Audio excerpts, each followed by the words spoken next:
dia tonga soa atao amin'ny fandaharana Jeanne Forêt Santé aty Canada indray ianao a. Ny resantsika anio zany a dia ny momban'ny vehivavy satria eo am-panomanana ny 8 mars tsika zany a dia ny andron'ny vehivavy zany. Ka mahafaly ahy zany a ny miresaka bebe kokoa ny momban'ny vehivavy a eto amin'ny fandaharana Jeanne Forêt Santé. Ny lohateny ho adiadintsika anio zany a dia ny hoe inona ny ataontsika hoe zany hoe ny mahasamihafa ny vehivavy tsara sy ny vehivavy manintona, satria samihafa dia samihafa ireo zavatra anankiroa ireo. Ny vehivavy tsara zany a dia azo fariparitana zany amin'ny hoe ny vehivavy a izay a manaitra zany a amin'ny fijery, zany hoe manaitra aty ivelany zany, izay no atao hoe vehivavy tsara. Zany hoe misy critère maromaro zany ny atao hoe vehivavy tsara raha araky ny fikarohana zany a dia ireto karazan-javatra maromaro ireto zany a no atao hoe vehivavy tsara. Ka raha ohatra zany a hoe manana zavatra maromaro amin'ireto voatanisa ireto zany a ny vehivavy iray a dia azo lazaina zany hoe vehivavy tsara. Dia ny eo amin'ny ara-batana zany a dia ny ataontsika hoe zany hoe manana ny tratra ny nono zany a ngezangeza. Dia eo ihany koa zany a raha eo amin'ny fitombenana zany a dia izay manana fitombenana ataontsika hoe zany hoe misimisy kokoa zany.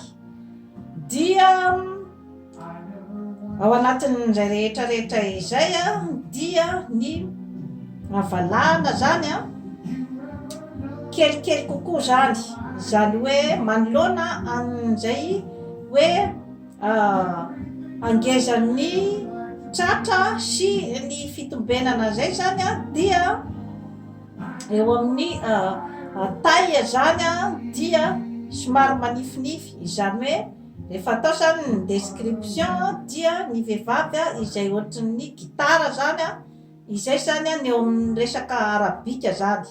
Dia eo ihany koa ny ranjo. Ny ranjo zany a izay a ataontsika hoe zany hoe ranjo lavalava kokoa zany, zany hoe ny vehivavy a izay manana halavana somary lavalava kokoa zany.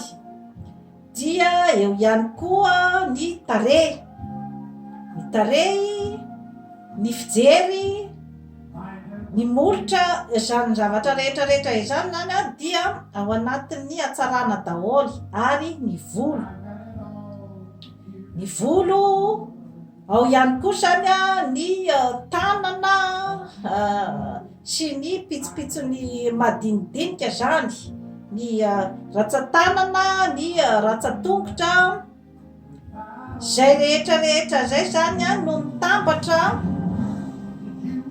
Tsy voatery akory anana an'izay zavatra rehetrarehetra izay a ny vehivavy vao atao hoe vehivavy tsara, fa rehefa manana zany a ny akamaroan'ireo critère ireo zany a dia azo lazaina hoe vehivavy tsara zany. Ka io zavatra io zany a dia ny lehilahy ihany koa nefa no tena mahafantatra ny vehivavy tsara. Izay zavatra zay a dia tsara fantatritsika vehivavy izay zavatra zay, satria raha ohatra ka ny samy vehivavy mantsy no mifampitsara dia matetika zany a ny vehivavy mifampitsara dia any amin'ilay défaut zany no itsarany vehivavy iray. Zavatra toe-javatra normal zany amin'ny fiainana, satria misy ihany koa ny atao hoe fifaninanana eo amin'ny samy vehivavy zany. Ka mazava ho azy fa tsy maintsy izay zavatra hitany fa tsy metimety ao amin'ilay vehivavy iray no hitsarany azy, ka izay no mahatonga hoe ny lehilahy no mahafantatra an'io bebe kokoa. Ny vehivavy tsara nefa tsy midika hoe vehivavy manintona. Izay zany zavatra tsara ho fantatritsika koa.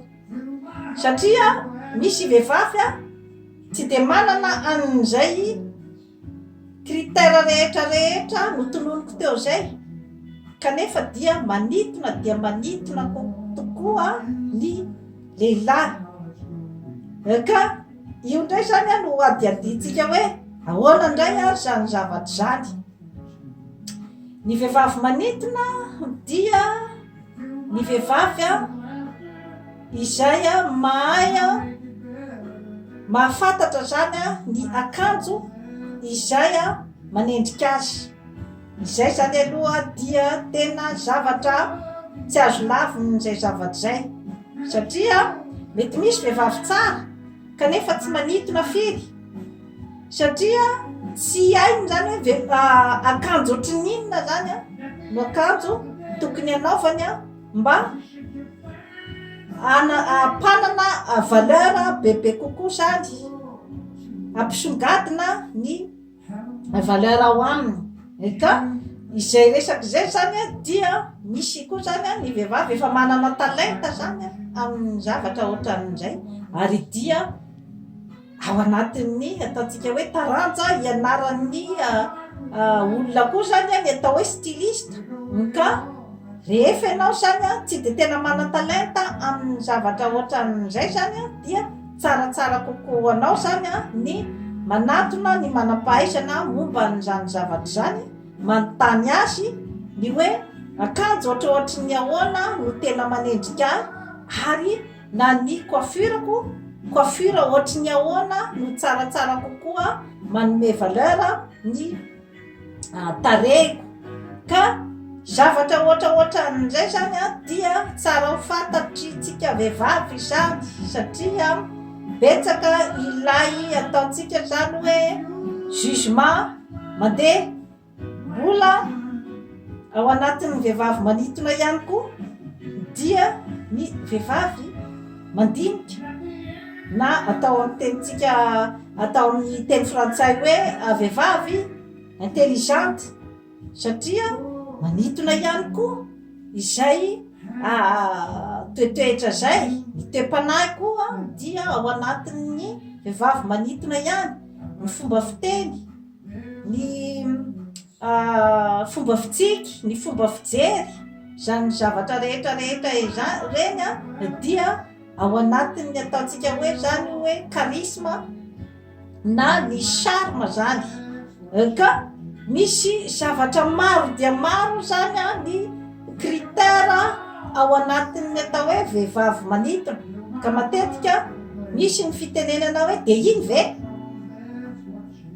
ino ve no mba, ka entiko fotsiny zany ny hoe anazavana ny saitsika rehetra zany ny ao amin'ny hoe karazana vehivavy. Ka rehefa tena ataonao ny kaonty dia tsy misy vehivavy ratsy zany rehefa tena atao ny kaonty, fa misy ihany kosa zany ny hoe nomen'Andriamanitra zany ny zavatra maromaro kokoa zany ao aminy, ny hatsarana maromaro kokoa zany ao aminy raha ohatra ka oharina amin'ny vehivavy hafa. Izay dia misy izay zavatra zay. Ka ho an'ny andriambavilanitra rehetra zany no anaovako an'ity émission ity, dia ny hoe aza manana complexe, aza manambany tena rehefa hoe tsy manana an'ireo karazana zavatra notany saiko tamin'ny voalohan'ireo, fa betsaka ny zavatra izay afaka anotonanao ny tovolahy any aminao zany, ka mba hitanao ny anjaranao, satria maro koa ny fitenenana hoe manao fanafody rehefa hoe mba mahasarisarika lehilahy maro na eritreretina hoe lehilahy eritreretina zany hoe iny ve de ho lehilahy homendrika andrasoa. Zay zany matetika ohatrany hoe jugement ny mpiaramonina zany rehefa misy ohatra hoe couple zany de ohatra hoe vehivavy zany izay tsy de tena manaraka an'ilay critère nolazaiko teo, de zay matetika no tenenina zany ny amin'ny hoe manao fanafody. Io ndray zany dia tsy dirako lalina ny mikasika an'izay satria tsy de tena tsy ao anatin'ny fanadihadiana sy ny fikarohana nataoko mihitsy zany ny momba n'io zavatra io, kanefa dia io zany no matetika ifanasoketan'ny vehivavy samy vehivavy. Nefa zavatra rehefa atao ny compte tsy misy porofo mazava ny momba an'izay. Ahoana ny anananao porofo mazava ny amin'ny hoe rasoa nanao fanafody andrakoto. Zany zavatra rehetrarehetra zany ny tiako lazaina fotsiny dia ny hoe aoka isika vehivavy mba hanana ny fitokisantena ao amintsika, mba hahay hijery ny ataontsika hoe zany hoe inona ny zavatra tena afaka mampisongadina anao, inona ny zavatra manome valeur anao, mba tokony amin'izay zany no andehanan'ny sainao bebe kokoa, ny fanatsaranao ny tenanao, ny vatanao, ny sainao ary ny fanahinao. Zany zavatra rehetrarehetra izany dia afaka anome valeur ny tenanao. Fa satria raha ohatra ka hifampitsikera foana, hifanenjika foana ny amin'ny hoe rasoa manao fanafody, rasoa ohatran'izao efa nazavaiko teto ihany koa ny resaka libido, zany hoe ny énergie sexuelle, samy manana an'io daholy ny olombelona rehetrarehetra, na ny vehivavy na ny lehilahy, fa saika efa misy ny manana azy ambonimbony kokoa, ka mety miditra eo koa zay zavatra rehetrarehetra zay ny hoe misy nefa nimenjanahary an'izay libido ambonimbony kokoa zay, dia mazava ho azy fa hanana izy ny atao hoe zany hoe fisariana ambonimbony kokoa, na ny capacité de séduction ambonimbony kokoa, na dia atao ara hoe tsy manana izy reo zavatra nitantaraiko rehetrarehetra tamin'ny voalohany teo hoe inona sy inona daholy ny zavatra ao amin'ny vehivavy anankiray izay mahatonga azy zany hoe ho vehivavy tsara, ka indraindray tsy de manana firy amin'ireo ny vehivavy iray, kanefa dia manitona ka anjaranao zany ny mijery akaiky ny momba n'izay zavatra zay, fa tsy hifantoka be amin'ny hoe rasoa manao fanafody, rasoa manao an'izao, rasoa manao an'izao, de ny fanaratsiana andrasoa androany tontolo andro no ataonao vai ndohan-draharaha, fa tsy ny hikarakara ny tenanao hoe ahoana ny mba hivalorizeko ny tenako, satria azadino riandriam-bavilanitra fa ny fanahy dia zava-dehibe. Ny fanahy olona eo amin'ny vehivavy, ny hatsara-panahy eo amin'ny vehivavy, tsy very mandeha ny vehivavy tsara fanahy, manam-panahy. Ka izany rehetrarehetra izany dia itenenako aminao vehivavy hoe sarobidy ianao, na inona ny ataontsika hoe zany ny zavatra nomenjanahary anao, mety misy nomena bebe kokoa angambany, fa ny vehivavy rehetrarehetra dia voninkazo. Misy angambany voninkazo manitonitona kokoa, kanefa ny voninkazo rehetrarehetra dia tsara avokoa ary manome fofona mamerovero daholo ka dia aza variana ny mifanenjika, aza variana ny mifanasoketa, aza variana ny manao ny karazana sabotazy andrasoa anketaka fa atsarao ny tenanao, aiza ny toerana tokony isy ianao, karazam-boninkazo manao ahoana ianao. Fa rehefa manana amin'izay toe-tsaina izay dia efa afaka mandroso ianao zany amin'izay atao hoe fampivoarana ny tenanao.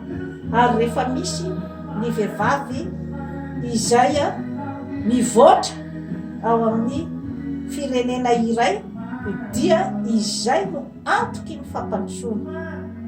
Dia toy izay indray tompoko lahy sy tompoko vavy no azona tolotra anareo androany manaova abonnement amin'izany Forêt Santé aty Canada fa hanatsara ny fiainanao. Bye bye.